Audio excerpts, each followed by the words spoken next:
أعوذ بالله من الشيطان الرجيم بسم الله الرحمن الرحيم وصلي وسلم وبارك على سيدنا ومولانا محمد وعلى آله وصحبه والحمد لله رب العالمين ربي زدنا علما وعملا وأدبا وفهما اللهم تقبل صيامنا وتقبل قيامنا وانصرنا على القوم الكافرين الحمد لله. On va maintenant donc conclure un certain nombre d'éléments qui sont spécifiques au mois de Ramadan. Et donc ici, on va parler de Zakatul Fitr, qui est pour le coup vraiment spécifique. C'est pas comme par exemple l'I'tikaf qui est un petit peu plus large. Là, c'est vraiment spécifique au mois de Ramadan, Zakatul Fitr. Et on continue évidemment avec Muqaddimatul Azziyah, Babu Thalith fi Zakah, donc le troisième chapitre sur la Zakah, Faslun. Sadaqul Fitr wajibatun fardaha Rasulullah sallallahu alayhi wa sallam. Donc en fait, on est sur le fasl qui traite de Zakatul Fitr, donc la partie qui traite de Zakatul Fitr. Et le mu'allif, le cheikh Abu al-Hassan al-Manoufi, le Shadhili al-Maliki dit que Sadaqul Fitr est une obligation instituée par le prophète Mohammed sallallahu alayhi wa sallam. C'est-à-dire par la sunna du prophète Mohammed sallallahu alayhi wa sallam. تجيب بأول ليلة عيد الفطر على أحد القولين المشهورين والآخر تجيب بطلوع الفجر يوم العيد وفائدة الخلاف تظهر في من مات أو ولد أو أسلم أو نحو ذلك. Donc là on va traiter d'une question qui est son temps d'obligation. Le temps d'obligation de Laylatul Fitr, donc textuellement on dit que c'est lors de la première nuit du Fitr qu'elle advient, ou selon l'un des deux avis, mashhour, ou l'autre avis dit qu'elle devient obligatoire au lever de l'aube du jour du Eid. L'intérêt de cette divergence advient quand? Elle apparaît pour celui qui meurt ou qui naît ou qui se convertit ou quelque chose qui est similaire. Alors, la première chose, c'est que j'ai été obligé de réviser d'ailleurs cette question-là parce qu'à chaque fois je bug. Mais il faut comprendre ici que la mas'ala qui est abordée, déjà premièrement, elle l'amène à nous arrêter sur la terminologie. Mashhourain. Donc déjà, ça veut dire que dans les Maliki, c'est possible qu'il y ait deux mashhour. Déjà, c'est quoi un mashhour? Un mashhour, c'est quelque chose qu'on a déjà eu l'occasion, je pense, de présenter, mais on le redit encore, c'est toujours bénéfique. C'est l'avis qui soit est l'avis qui a le plus de partisans parmi les mujtahidoun dans le madhab, ou soit c'est l'avis d'Ibn al-Qasim dans la Mudawwana rapporté par Sarnoun, ou soit c'est l'avis qui a le dalil le plus fort, et cette définition, cette dernière définition correspond exactement en fait à la définition de Al-Rajih. Après avoir dit Souda, il faut vite fait présenter ce qu'est le Mu'tamad. Le Mu'tamad, c'est l'avis en fait sur lequel on va donner la fatwa, sur laquelle on s'appuie, I'timad, sur laquelle on s'appuie en fait. Et en règle générale, donc par défaut, si vous voulez, ou du moins pas par défaut, par principe, le principe de base, c'est que le mu'tamad, c'est le mashhour. On donne la fatwa, on donne le qada par le mashhour. Il arrive qu'il y ait des mu'tamad qui sont ni mashhour ni rajih, parce qu'en fait il y a tellement de divergences qu'il faut bien qu'on prenne l'un des avis qui existent, et on dira que c'est un mu'tamad sans que ce soit un rajih ou que ce soit un mashhour. Et il arrive aussi que en matière de terminologie, on utilise le terme mashhour pour dire l'avis par lequel on donne la fatwa. Il existe en fait une autre catégorie d'avis par lequel on donne la fatwa qui sont ni des mashhour ni des rajih, qu'on ne va pas plus aborder que ça ici, qu'on appelle al-ma'moul, le amal. Maraja' bil-amal, c'est le fait de donner la fatwa par un amal, une chose qui est en vigueur, avec plein de détails. Inch'Allah, si l'occasion se présente, on évoquera cette question-là. Je pense même que ça serait intéressant de faire toute une présentation en fait de toute la question de la fatwa dans le madhhab maliki. Wa alhamdulillah, il y a donc deux mashhour, deux avis. Les deux avis sont rapportés par Ibn al-Qasim ce sont des riwayat d'Ibn al-Qasim. Le premier qui a été évoqué ici, à savoir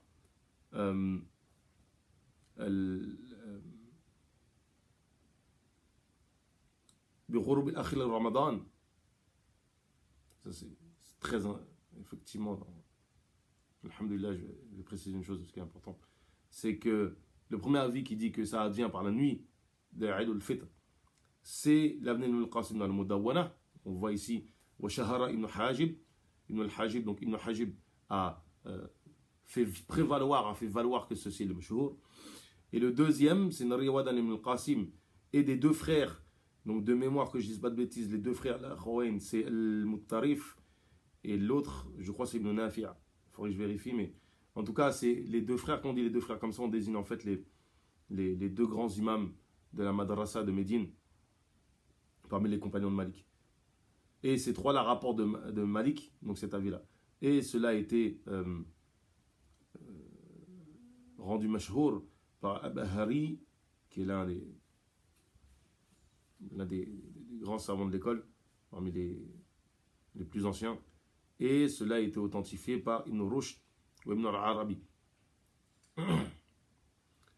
Donc en fait, on a effectivement deux mashhour dans l'école sur cette question-là. Alors, déjà, premièrement, une question de terminaison, du moins de vocabulaire, si vous voulez. Dans Al-Muqaddimat al-Azziyah, on a formulé la chose de manière suivante. Tajibu bi awwali laylatil Eid al-Fitr. Et je ne vous cache pas que j'ai toujours du mal, quand je révise cette partie-là, à devoir recomprendre la mas'ala. Pourquoi? À cause de cette, précisément à cause de comment c'est formulé ici. Pourquoi? Parce que si on prend par exemple dans Aqrab ou Masalik, on dit de la Zakatul Fitr wajibatun bi ghurub akhir Ramadan. C'est-à-dire au coucher du dernier jour de Ramadan. Et quand on lit comme ça devient plus clair. Pourquoi? Parce que en réalité, on le verra, la mas'ala, cette divergence, la faïda, les fruits de cette divergence, qu'est-ce qui est tiré de cette divergence, sont difficiles à cerner si on ne comprend pas que l'obligation advient par la fin du mois de Ramadan et donc l'entrée de la nuit. Et donc que celui qui n'est pas présent au moment de la fin de Ramadan, on verra qu'il n'est pas concerné par l'obligation selon le premier avis. Alors que si on regarde comment c'est formulé ici, on pourrait se dire celui qui est présent au moment de la nuit, il est concerné par l'obligation. Eh bien non, c'est pas ce que dit cet avis. Cet avis dit que celui qui est présent au moment du coucher du soleil est concerné par l'obligation. Donc, celui qui meurt dans la nuit du Fitr, comment se manifeste la divergence qui a été évoquée? Celui qui naît dans la nuit du Fitr, ou qui se convertit dans la nuit du Fitr, ou une femme qui est divorcée dans la nuit du Fitr. Traitons de la question du décès, c'est déjà beaucoup plus simple. Celui qui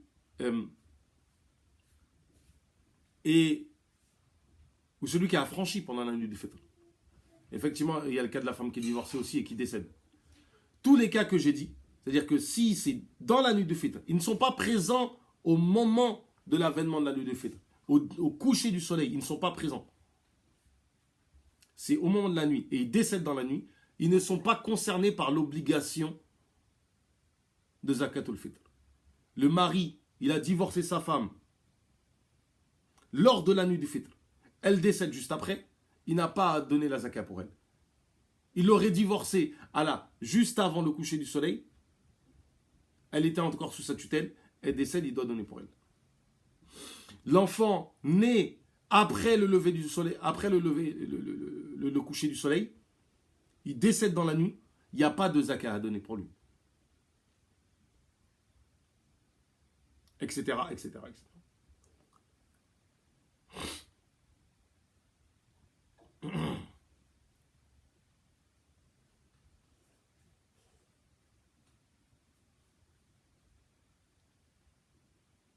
Donc, pour bien comprendre, celui qui, au moment, si on marie une femme dans la nuit et qu'elle décède, on ne donne pas la zakat pour elle. J'ai parlé du cas du divorce, mais à réfléchir.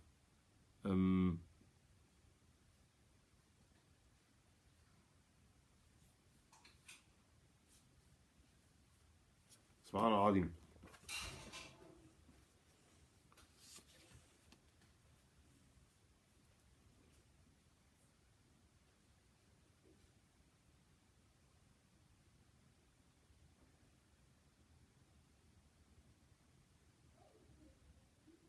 Excusez-moi, désolé.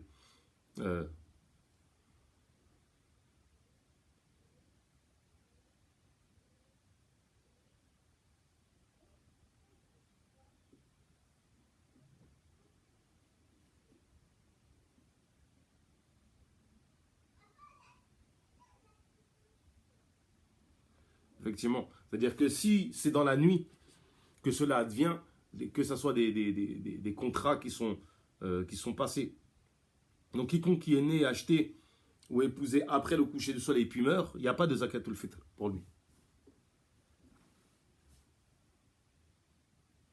Ou est répudié, une femme qui serait répudiée par exemple. On la marie dans la nuit et on la répudie dans la nuit, il n'y a pas de zakatul fitr la concernant. Selon les deux avis, parce qu'en fait, la femme n'est pas présente avec nous au moment de la nuit. Par contre, si cela advient avant le coucher du soleil,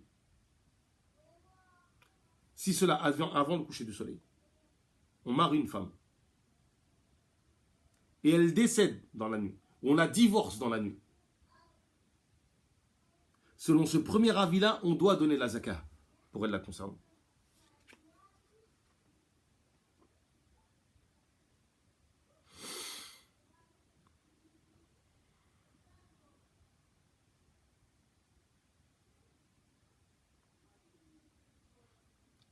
A l'inverse, si tout cela advient dans la nuit et que au moment du lever du fajr, de l'apparition du fajr, on divorce la femme, ou elle décède, ou l'enfant décède, ou on a acheté un esclave, on l'a affranchi, etc., etc. Dans ce cas de figure, selon le deuxième avis, c'est obligatoire. Donc pour essayer de récapituler correctement, de la meilleure des manières,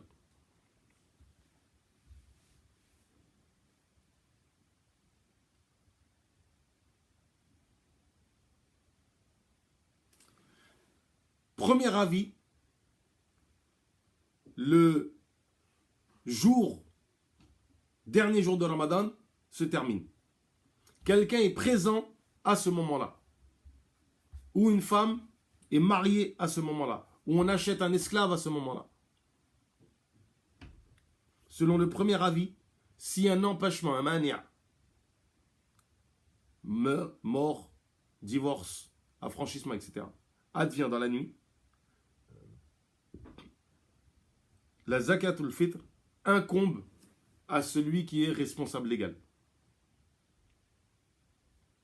Si le mariage, l'achat, la naissance se fait dans la nuit et que au moment du fajr advient l'empêchement, mariage, divorce, affranchissement, décès, dans ce cas de figure,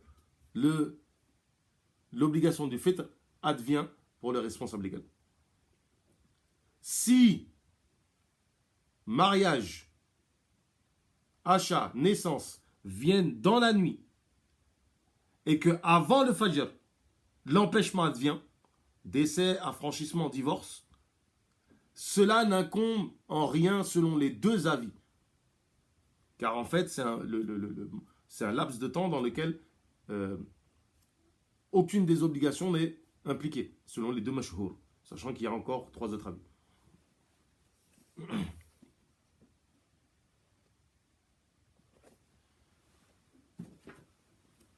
Je ne vous cache pas que cette mas'ala, à chaque fois que je tombe dessus, je suis content de la recomprendre.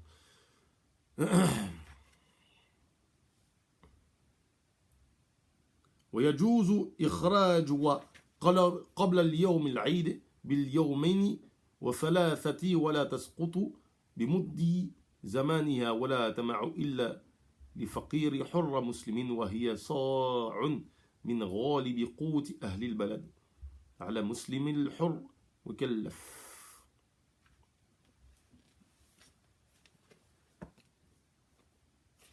Là, pareil. Alhamdulillah.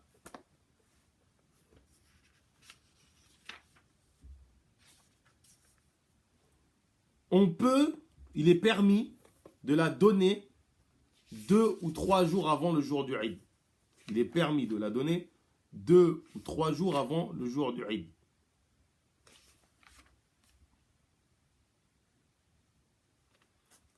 Effectivement, c'est-à-dire que si on la donne en tant que zakat, c'est permis. Par contre, il y a quelque chose qui est tout à fait possible de faire, c'est de donner, on va dire, 1, 2, 3 mois à l'avance, excusez-moi, au début du mois de Ramadan, j'ai dit n'importe quoi, de donner au début du mois de Ramadan en disant, je te donne cela comme une amana, tu la gardes, et la possession de cette zakat, le jour du fitr, advient te concernant.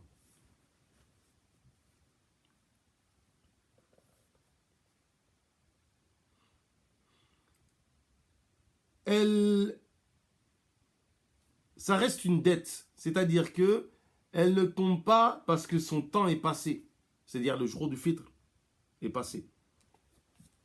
Alors, certains frères font valoir que la zakatul fitr après la prière n'est pas valable, c'est faux.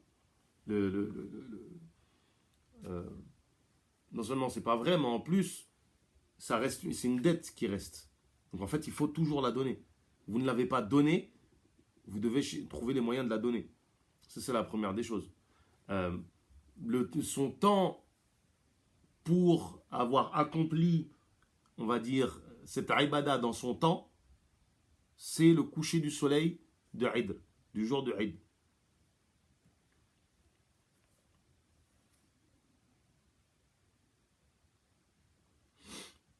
Donc, le moment mandoub, où c'est recommandé, c'est avant la prière. C'est pour ça qu'il est mandoub de retarder la prière du fitr. Ce qui, malheureusement, en France, on ne fait pas assez. En général, il prie vers 9h et on a à peine le temps de trouver des gens. Ça, c'est la première chose. La deuxième chose, on s'acquitte de sa ibada dans son temps. Elle est ada, si vous voulez, elle est faite dans son temps. Tant qu'on l'a versée avant le maghrib, le coucher du soleil du jour de Eid al-Fitr. Si c'est donné après, ça sera la zakat évidemment, puisque c'est l'ania, mais ça sera un qada, vous l'aurez donné en retard, ça sera une dette.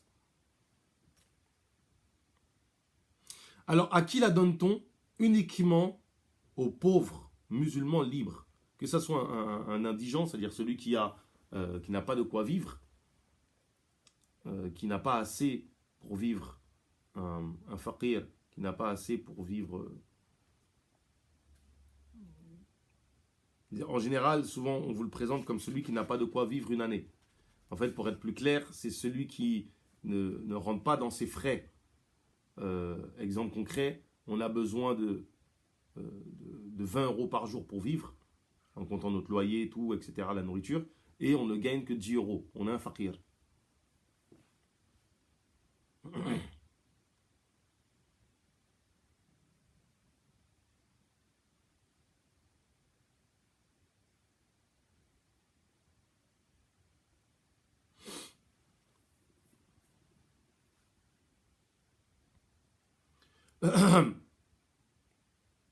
Le miskin, c'est celui qui n'a strictement rien. Donc il est aussi concerné.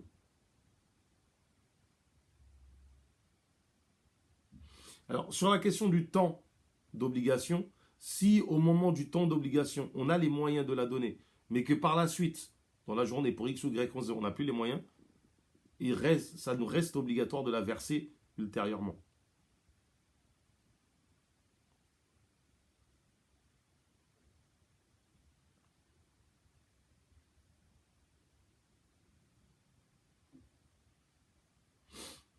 Ce n'est pas parce que quelqu'un a les moyens et que ces moyens lui permettent de payer la zakat qu'il n'est pas concerné. En fait, ce qu'on regarde, c'est comment dirais-je, la capacité, les moyens qu'il a, est-ce que ça lui permet de vivre, comme je l'ai dit. C'est-à-dire que, supposons que la personne gagne de l'argent et que sur cet argent-là, il a une zakat à donner. Mais que lui, pour vivre, il a besoin de 60 euros par jour. Disons qu'il a besoin de 100 euros par jour et qu'il gagne que 60 euros par jour. Et que sur ces 60 euros, il doit sortir ces 60 euros qu'il gagne tous les jours, cumulés, etc., avec tous les détails, l'amène à atteindre le nisab sur un haul, donc sur une année fiscale, et il sort la zakat dessus. Oui, mais lui, il reste un fakir quand même s'il sort la zakat. Donc en fait, c'est pas des choses qui sont en opposition, qui sont contradictoires. Et donc, alhamdoulilah, ici, ce qu'on précise, c'est donc que on la donne aux pauvres musulmans. La zakat ne se distribue pas à un kafir. Et on la distribue à des individus. C'est important ça. C'est très important. Autre chose,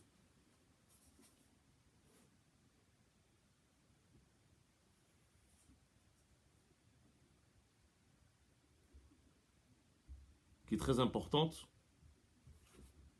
la zakat en général, et zakatul fitr notamment, il est mandoub de la donner à un wakil, à quelqu'un, un garant, qui va la distribuer pour nous. C'est une chose qui est recommandée. C'est une chose qui est mandoub.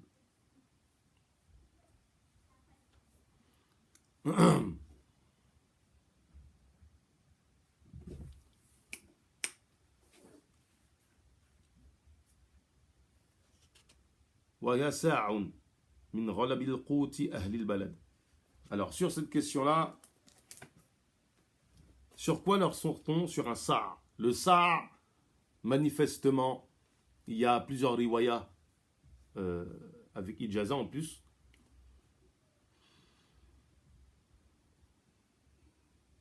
Si on évalue et qu'on trouve certaines riwayas, on se trouve en fait avec 700 millilitres.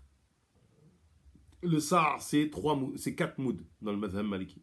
Le moud, c'est 700 millilitres, selon l'une des riwayas. Et d'ailleurs, cette riwaya est assez conforme en fait aux calculs qui sont retrouvés dans les livres de l'école. Mais vous trouverez des sa'ars qui font, si vous avez un sa'ar avec ijaza, mais quelque chose vraiment de solide, qui remonte à Médine, etc. Moi, on m'a rapporté des sa'ars de Médine qui sont validés par des mashikh wahhabites là-bas.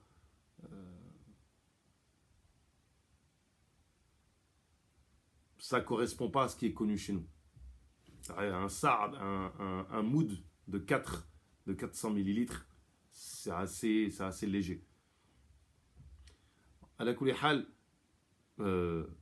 pour faire simple, mettez-vous sur 700 millilitres. Zaytouna, je crois que c'est Zaytouna, c'est 900 millilitres qu'ils disent pour le moud. Donc en fait, pour le sa'ar, il est beaucoup plus conséquent. Donc 700 millilitres multiplié par 4, ce qui fait 2 litres 8. Et je précise, litres, on parle de volume, on ne parle pas de poids. Retenez bien ça, c'est volume, pas poids. Ça, c'est une erreur assez commune qu'on voit, qui tourne, où on vous donne des poids. J'ai envie de dire, ne faites pas confiance à ça. Pour la simple et bonne raison que s'il vous indique par exemple des dates, est-ce qu'il vous indique si c'est des soukari, si c'est des majhoul, etc., etc. Donc c'est pas forcément pertinent. Il est préférable que vous preniez les denrées que vous avez chez vous et que vous les mesurez vous-même chez vous. C'est une ibada parmi les ibadas. Si vous avez de la flemme ou que vous ne rentrez pas dans la cuisine parce que madame ne vous laisse pas rentrer, demandez-lui de le faire lui-même. Premier aspect. Maintenant, sur quoi ça sort? El-Ghalib, El-Qout, c'est donc quels sont les qout qui sont pris en considération avec des détails qu'on va évoquer par la suite. Donc en fait, il y a el-aqid, donc une forme de fromage une forme de lait déshydraté. On a extrait la crème qui est un genre de fromage. Les dattes, le raisin sec, pas le raisin frais. Le blé, l'orge nu, assoult, le mil, dhurra, sorgho ou le maïs, le riz.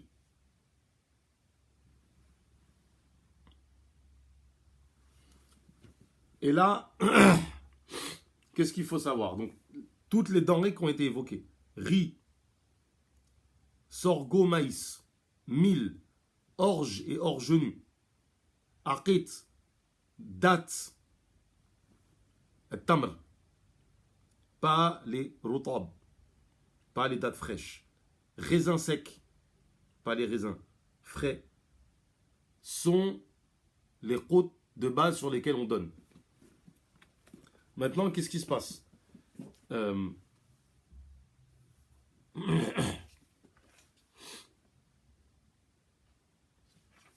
Première chose, quel qut donne-t-on? Donne-t-on le qut qui est répandu toute l'année, celui qui est répandu pendant le mois de Ramadan, celui qui est répandu seulement le jour de Eid?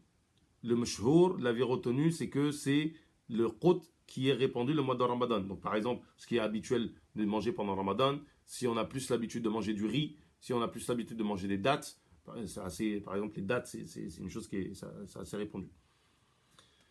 Donc si ces 9 sortes qui ont été évoquées ne sont pas consommées, alors il y a le alas, l'épeautre. Lui, on pourra en donner. On donne sur ce qui est répandu. S'il n'y a pas les 9 sortes que j'ai évoquées, on donne sur ce qui est répandu dans la région. Si il y a un qut qui est répandu et que les qut, les 9 évoqués sont présents.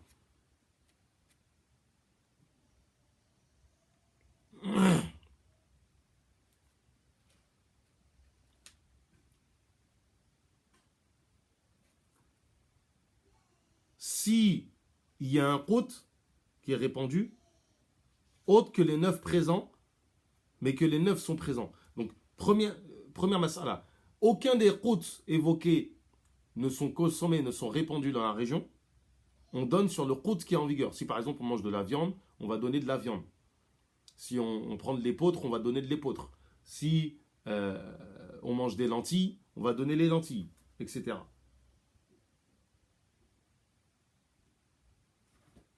Par contre, si, comme je viens de dire, il y a les 9 ou l'un des 9 est présent, mais que ce n'est pas le qut, ce n'est pas l'aliment de base de la région,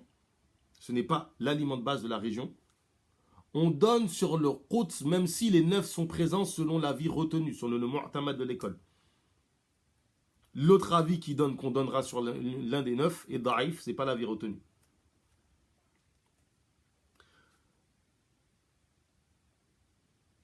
Si le qut qui est répandu, nous on mange par nécessité, parce qu'on ne peut pas manger autre chose, ce qui est inférieur en qualité. Exemple, je mange du blé alors que les gens ont l'habitude de manger du riz. Je donne ce dont j'ai les moyens, ce que je consomme. Mais si je le fais par zone ou parce que je préfère manger cela, à ce moment-là, il est obligatoire de donner ce qui est le qut. Donc si je le donne par pauvreté, c'est valide. Si je le donne pour une autre raison, ce n'est pas valable. Si je donne un qut qui est considéré comme supérieur, le riz par exemple est supérieur au blé, les dattes, les raisins secs sont supérieurs à l'ensemble des qut qui ont été évoqués, au mil, au riz, etc. Par exemple, le riz est considéré comme supérieur au mil. Dans ce cas de figure, c'est valable. Pour le cas de la France, le blé est ce qui est le plus répandu. Et il faut savoir que la farine, selon le mu'tamad, n'est pas valable. Selon le mashhour, ce n'est pas valable de donner de la farine, de blé. Il faut donner du blé. Les gens n'ont pas l'habitude de manger du blé qui n'est pas transformé soit en farine, sous forme de pâte, de pain, etc. Mais c'est ce qu'on mange le plus. On mange du pain, on mange des pâtes, etc., etc., etc. Donc, ici, La chose, c'est la suivante. C'est que, en France, on va donner du riz, ou encore on va donner des dattes ou des raisins secs. C'est ça qui est le plus à même d'être donné dans ce pays.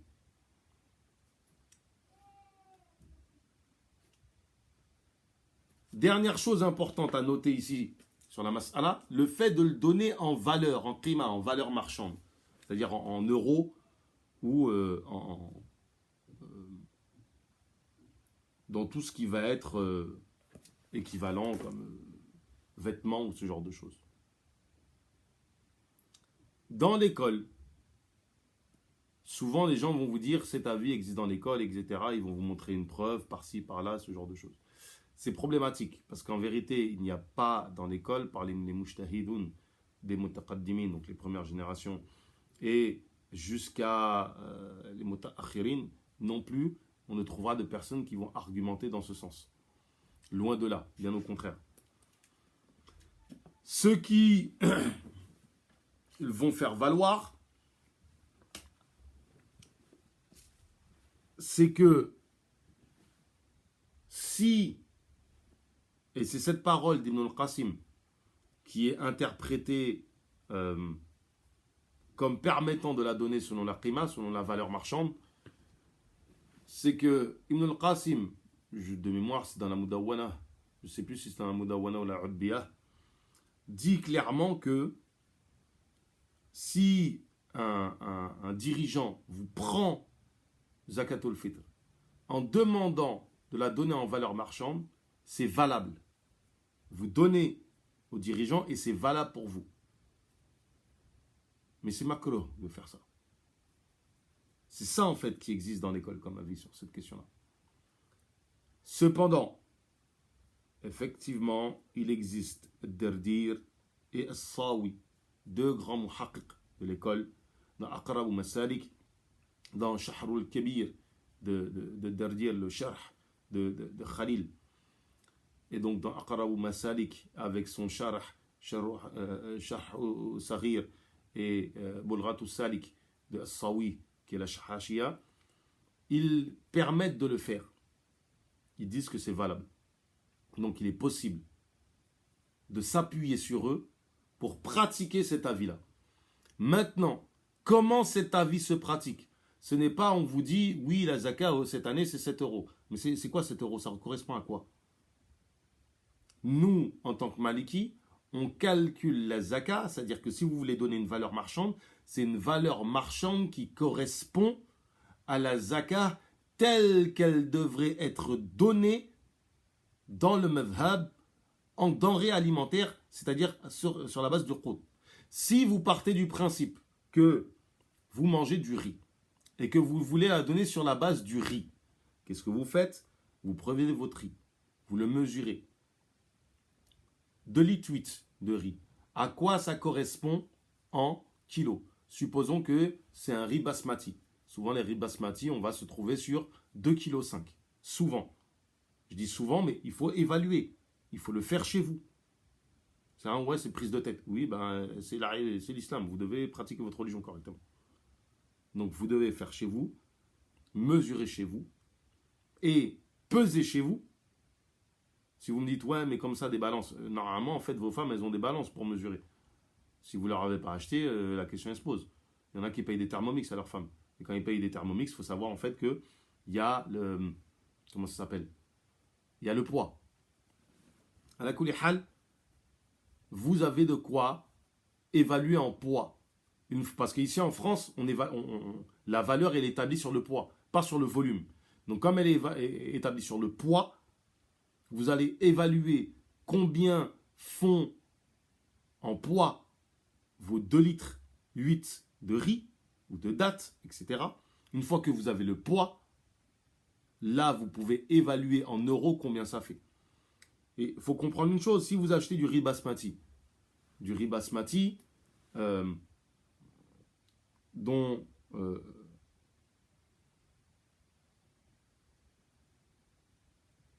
alhamdoulilah, je suis en direct en train de vous regarder ça.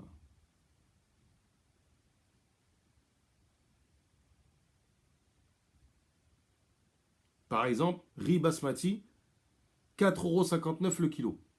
4,59 € le kilo. Ça vous fait j'ai dit 2 litres 8 qui pourraient correspondre à peu près à 2,5 kg. Comment je le sais? Parce qu'en fait, moi, chaque année, je le fais. Et chaque année, je pèse. Comme ça, en fait, je retiens dans ma tête, etc.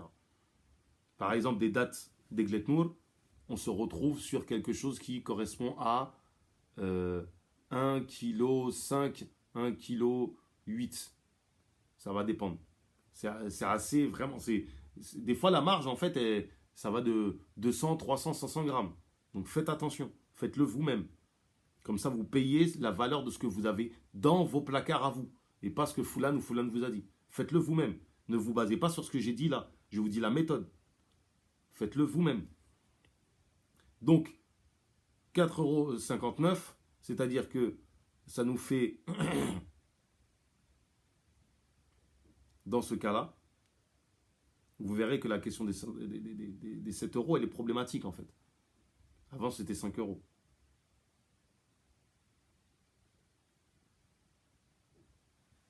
Vous vous retrouvez donc à payer par personne, si vous le donnez en riz basmati que vous avez dans votre placard, 11,475 €. Allez, on arrondit à 50 centimes. Donc 11,50 €. Vous donnez 7 €, vous avez volé le droit des pauvres. Vous avez volé le droit des pauvres parce que vous avez suivi une fatwa, on ne sait pas comment ils ont calculé. Un repas par jour. Mais comment ils ont calculé le repas par jour? Sur la base de quoi? Alors si à la limite, ils nous disaient clairement, par exemple, si on suit l'avis des Hanafi sur la manière de calculer la zakah, on se trouve entre 3 et 15 € en fonction en fait des modes de calcul qu'il y a chez eux. Donc en fait, c'est ça qu'il faut évaluer. Donc là, je vous ai évalué sur le riz, on pourrait le faire sur les dattes, sur les raisins secs, etc., etc., etc. Donc vraiment, que les gens fassent attention à cette question-là, parce que ça implique des fois de donner moins. Encore, ça serait plus, ce qui est macro dans l'école. C'est pas grave, mais là, c'est donner moins.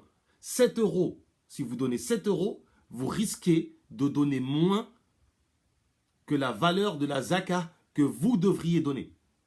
Parce que dans vos placards, le riz qu'il y a, les dates qu'il y a, etc., ne correspondent pas à cette zakah. Enfin, si on peut appeler ça une zakah. Le chiffre ne correspond pas. Il faut que vous donniez quelque chose qui est calculé sur une base légale, déterminée, claire, avec une intention claire. J'avais posé la question à un frère Hanafi, manifestement, pour eux, c'est possible de faire le taqlid de quelqu'un d'autre lorsqu'il déclare avoir établi la chose suivante. J'ai pas entendu cette chose-là chez nous. Faire le taqlid sur le calcul de quelqu'un d'autre, je ne sais pas. Je ne sais pas du tout. Donc, honnêtement, faites-le vous-même de la meilleure des manières.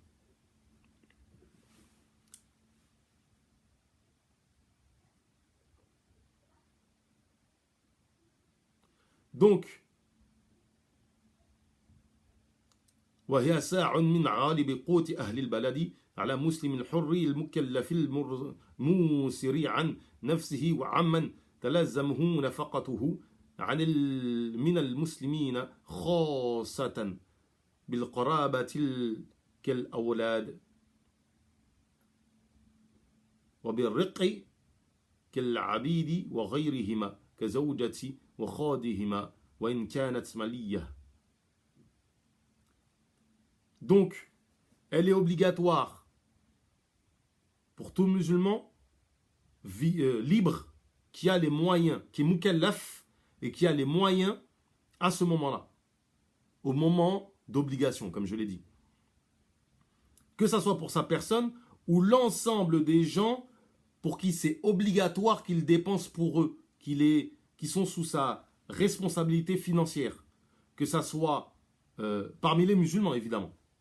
Si c'est une kafira, votre femme qui t'habille, sachant que c'est... Enfin bref, c'est un autre sujet. De manière individuelle. Que ça soit les proches, et là, il faut se retourner vers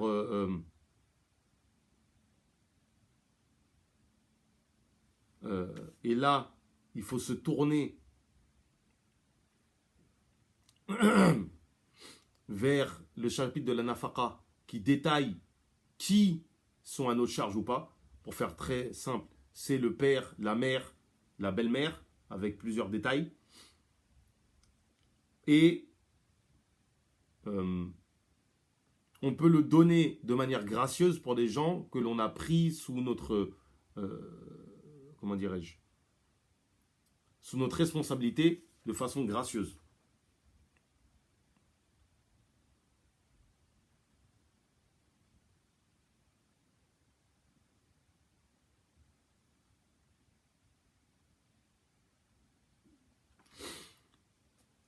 Donc les enfants, l'esclave,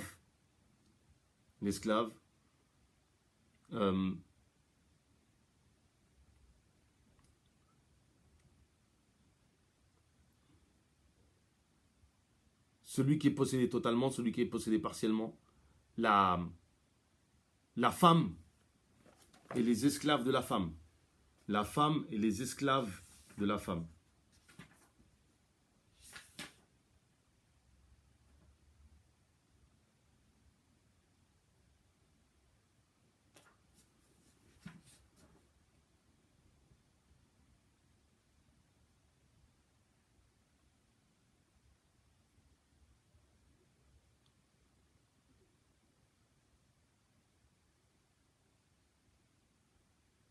Pareil pour tout ce que, parmi les esclaves, il y a tous les détails en fait sur l'esclave qui est en fuite, etc., etc. Et ça, même si la femme a des moyens, même si elle est riche, on donne pour elle. Ou même les enfants qui sont riches. Alors pour les enfants, faut rappeler la chose suivante. Le fils jusqu'à sa puberté, et au-delà de ça, on donne de façon gracieuse. La fille jusqu'à ce qu'elle soit sous la responsabilité de son mari. وقولنا على المسلم إلى الآخر احتراز من الكافر ورقيق والمعصر. Donc on retire par cette phrase-là musulman, on exclut en fait tout ce qui est kafir, et même si c'est un esclave. Et celui qui n'a pas les moyens. Donc exclut le kafir, celui qui est sous nos responsabilités, qui est kafir. On a un esclave kafir par exemple, on ne donne pas pour lui. Raqiq, l'esclave ne donne pas pour lui-même.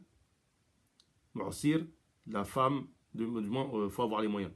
فإنها لا يجب عليهم, donc c'est pas obligatoire pour eux. معسره الذي لا يفضل له عن قوت يومه صاع. Donc celui qui est en difficulté, c'est celui qui n'a pas sa subsistance quotidienne, c'est comme j'ai dit tout à l'heure. Voilà, yajidu man yusallifuhu iyahu. Et en fait, il y a la question suivante, c'est est-ce qu'on emprunte pour donner la zakat? Oui, si on sait qu'on va pouvoir rembourser. On emprunte pour pouvoir donner si on sait qu'on va pouvoir rembourser par la suite. ربي زدنا علما وعملا وأدبا وفهما وهب لنا يكرم في تلاوة خيرا كثيرا منك والحلاوة اللهم هب لنا من أزواجنا وذريتنا قرة أعين واجعلنا للمتقين إماما اللهم نسألك علما نافعا وعملا متقبلا ورزقا طيبا اللهم هب لنا تجويد تفسير والتلاوة وهب لنا تجويد والحلاوة وصلي وسلم وبارك على سيدنا محمد وعلى آله وأصحابه والحمد لله رب العالمين.